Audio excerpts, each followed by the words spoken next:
Newsreel. Real news, real quick.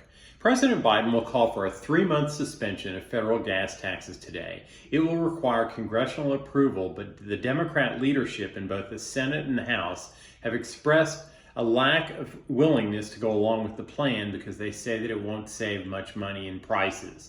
To make matters worse, Biden doesn't want to reduce the amount of funds that go into the Federal Highway Trust Fund, so the roughly $10 billion in federal tax savings will add $20 billion to the national deficit.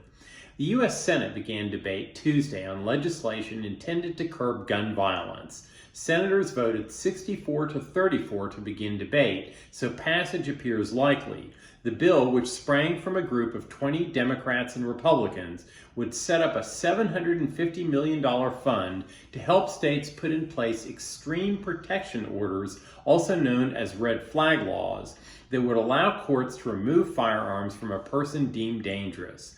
The bill would also prohibit certain people convicted of domestic violence from purchasing firearms.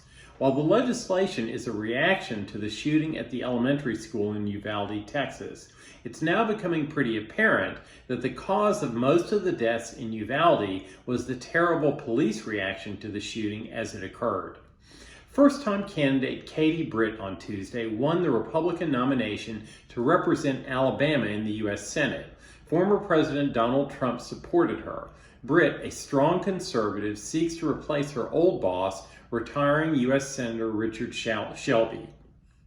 Germany is struggling to deal with the impact of the economic sanctions it has imposed on Russia as the nation is implementing emergency gas plans and as 1 in 6 German families are having to skip at least one meal per day just to make ends meet.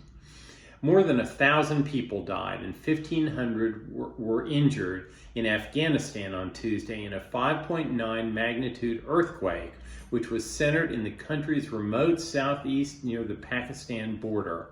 And finally, Russian President Vladimir Putin has taunted the United States by changing the address of the American embassy in Moscow to name it after the pro-Kremlin separatists in Ukraine. The official address of the U.S. Embassy in the Russian capital is now 1 Donetsk People's Republic Square, referring to the breakaway region in eastern Ukraine, which Moscow recognized before sending troops in to help them. And that's the way the world is. See you next time.